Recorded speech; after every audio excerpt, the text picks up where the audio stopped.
जय हिंद स्टूडेंट्स।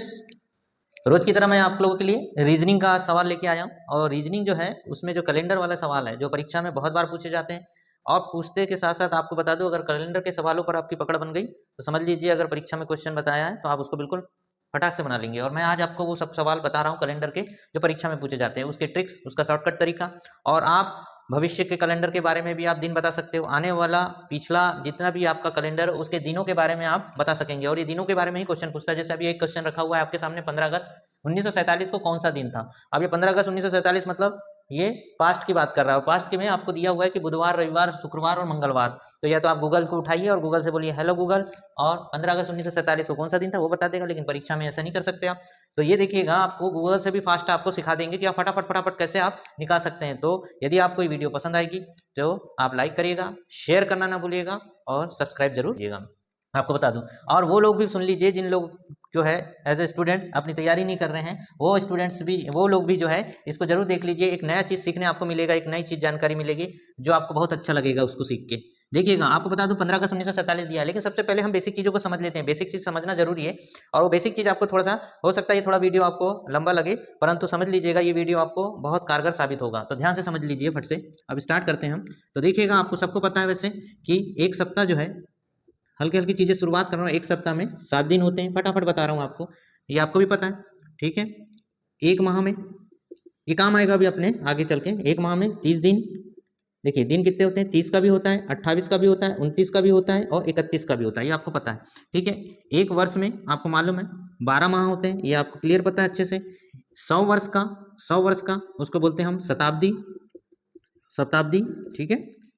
ठीक है, आपको बता दूं, अगर कैलेंडर में हम बात करें तो सप्ताह जो होते हैं, सप्ताह जो होते हैं वो 52 सप्ताह होते हैं, ठीक है। एक वर्ष में, एक वर्ष में सप्ताह जो होते हैं 52 सप्ताह होते हैं, ये भी आपको क्लियर पता है। और आपको बता दूं इसके बारे में एक और चीज़ लिखिएगा, एक वर्ष में 365 दिन और 366 दिन भी होते हैं। ये जो 365 दिन होता है स्टूडेंट, वो साधारण वर्ष कहलाते हैं, और 366 दिन होते हैं उसको लीप वर्ष कहते हैं, ठीक है। ये समझिए। अब यहाँ पर मैं आपको बताने जा रहा हूँ लीप वर्ष क्या है और साधारण वर्ष क्या है, तो समझिएगा।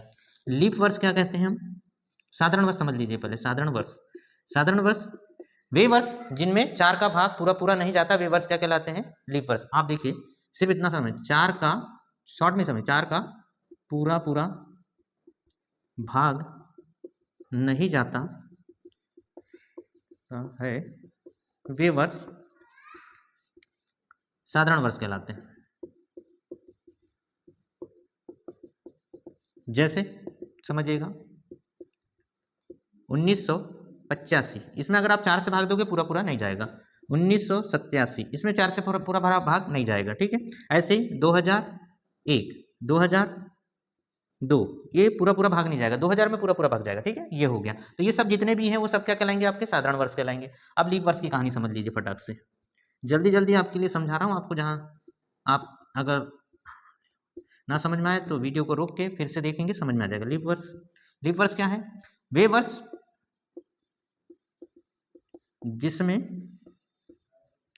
4 का पूरा पूरा भाग चल जाए,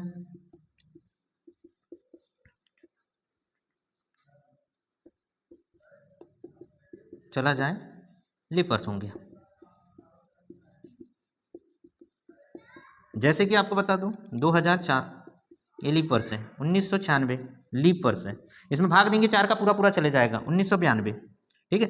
लीप वर्ष हर 4 साल में आता है। लीप वर्ष का मतलब है एक दिन फरवरी का जो है वो बढ़ जाता है, 29 का फरवरी हो जाता है हर 4 साल में। मान लो खुदा ना खास्ता कोई 29 तारीख को पैदा हो गया और वो लीप वर्ष है, तो समझ लीजिए बर्थडे उसका जो है हर 4 साल में मानेगा, है कि नहीं। 4 साल में एक बार बर्थडे मनाएगा, बर्थडे का पैसा बचेगा उसको सीधे सीधे। तो ऐसे लीप वर्ष वाले बच्चे अगर हो गए तो समझ लीजिए उनकी पार्टी 4 साल में बनेगी। तो 2004 2 है 1996, 1900 आपका 92, ठीक है, जो कि 4 से पूरे पूरे चल जाते हैं, ये क्या लीप वर्ष कहलाते हैं। अब और आगे समझिएगा, लीप वर्ष बता दिया। हाँ, एक चीज और कंडीशन ध्यान रखिएगा, नोट करके रखिएगा दिमाग में। लीप वर्ष में एक चीज ध्यान से समझिएगा, लीप वर्ष जैसे अब आपको बता रहा हूँ 100 भी होता है वर्ष, 100 भी वर्ष होता है कि नहीं। अब सर ये 100 वर्ष भी तो होते हैं, 100 वर्ष भी होते हैं, 200 वर्ष भी होते हैं, 300 वर्ष भी होते हैं, 400 वर्ष भी होते हैं, 500 भी होते हैं, 600 भी, 700 भी, 800 भी, 900 भी, 1000, ये जो लीप वर्ष होते हैं ये भी वर्ष होते हैं, तो इनको शताब्दी कहते हैं हम। जैसे 100 वर्ष को हम क्या कहते हैं, एक शताब्दी। 100 वर्ष को 1 शताब्दी कहते हैं, तो 200 को क्या कहेंगे हम? 2 शताब्दी। तो ये शताब्दी जो वर्ष है ना स्टूडेंट्स, इसको थोड़ा सा ध्यान रखिएगा। 1, 100 या 200, इसमें भी 4 का भाग देंगे पूरा पूरा चले जाएगा, लेकिन ध्यान रखिएगा शताब्दियों में 4 का नहीं 400 का भाग देना पड़ता है। ध्यान रखिएगा, शताब्दी में 400 का भाग, और शताब्दियों में 4 से नहीं 400 से भाग देने पर यदि पूरा पूरा जाता है तो वो वर्ष लीप वर्ष होगा।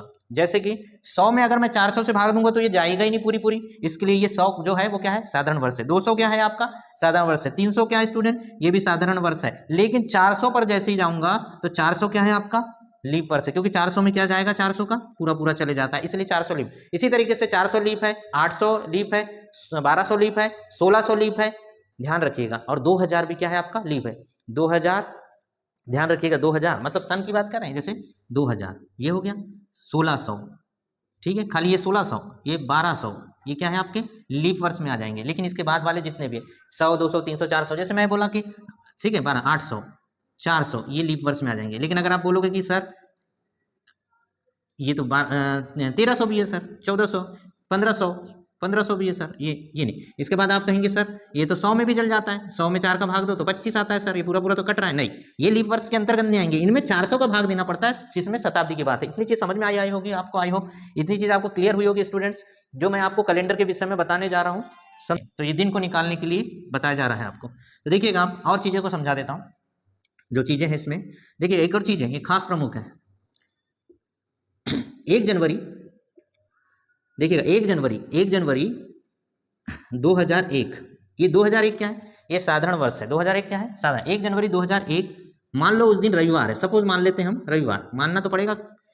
अगर आप रीजनिंग या मैथ्स पढ़ते हैं तो बहुत चीज़ों को मानना पड़ता है, समझ रहे हो? आप किसी की मानो ना मानो, पर मैथ्स और रीजनिंग की तो मानना ही पड़ता है, ठीक है। 1 जनवरी 2001 मान लो हम रविवार मान लेते हैं, तो ये बता दें 31 दिसंबर 2001 को भी कैलेंडर में रविवार ही आएगा, ध्यान रखिएगा। मतलब सेम डे होता है, इतना सीख लीजिएगा। 1 जनवरी 2001 मतलब साधारण वर्ष में जो पहला दिन होता है, साधारण वर्ष का कोई भी कैलेंडर उठा लीजिएगा, साधारण वर्ष का पहला दिन जो होता है वही अंतिम दिन होता है। यदि वहां सोमवार है तो यहाँ पर भी सोमवार है, यहाँ मंगल है तो मंगल, तो अगला दिन जो आएगा मतलब समझ लीजिएगा अगला क्या हो जाएगा? 1 जनवरी 2002 को क्या मिलेगा? रविवार के बाद सोमवार। ये भी सीख गए आप, समझ गए आप मेरे से। 1 जनवरी 2001 को रविवार है तो 31 दिसंबर 2001 को भी क्या होगा? रविवार ही होगा, वही सेम डे आएगा हर कैलेंडर में, आप देख लीजिएगा, समझ गए? इतनी चीज समझ में आ गई होगी। सेकंड स्टेप बता रहा हूँ, ये हो गए साधारण वर्ष की। अब लीप वर्ष आ जाता है, तो लीप वर्ष की कंडीशन में क्या होगा? मान लो 1 जनवरी 2004, ये 2004 लीप वर्ष है स्टूडेंट, ठीक है, 2004 लीप वर्ष है। और लीप वर्ष में आपको बता दूं, मान लो मैं मंगलवार है, सपोज मान लेते हैं अपन मंगलवार है, ठीक, 1 जनवरी 2, तो 31 दिसंबर 2004 को क्या बनेगा? कौन सा दिन आएगा? तो एक दिन बढ़ जाता है, तो मंगल के साथ मंगल और इसके बाद बुध, तो एक दिन बढ़ जाएगा, तो क्या होगा? ये बुध। तो समझ लीजिएगा 1 जनवरी 2004, तो लीप वर्ष के जितने भी कैलेंडर उठा लीजिए, मतलब वर्ष उठा लीजिए, उसमें देखिएगा जो पहला जनवरी का पहला दिन है तो दिसंबर 31 का जो आएगा वो आपका आएगा एक दिन ज्यादा, बस इतना ध्यान रखिएगा। एक दिन ज्यादा मतलब मंगल है तो बुध है। और 1 तारीख की बात करूं जनवरी अगले साल की, तो आप वैसे फटाक से बता दोगे बिना कुछ कैलेंडर देखे, कुछ देखे, मंगल बुध ये गुरु आ जाएगा। कोई ने आपको बोला कि 1 जनवरी को यह है भाई, 31 दिसंबर को कौन सा दिन आएगा बता देगा, फट से बता दोगे।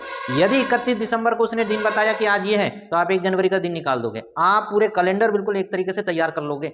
आप मेरे बताए अनुसार बस आप थोड़ा सा समय दीजिएगा, और ये समय आपके लिए बहुत कीमती है। आई होप स्टूडेंट इतनी चीज आपको क्लियर हुई होगी आज के सेशन में। आज के इसमें मैं नेक्स्ट आपका जो है पार्ट बना रहा हूँ, उसमें आपको इसका पूरा जो है क्लियर करके बताऊंगा। इतना चीज समझ लीजिए, समझ गए होंगे। आगे का भी आपको बता रहा हूँ, ट्रिक भी बताऊंगा इसको कैसे हल करना है आगे की क्लास। अगर आपको ये वीडियो पसंद आई होगी, अच्छी लगी होगी, तो लाइक करिएगा, शेयर करिएगा और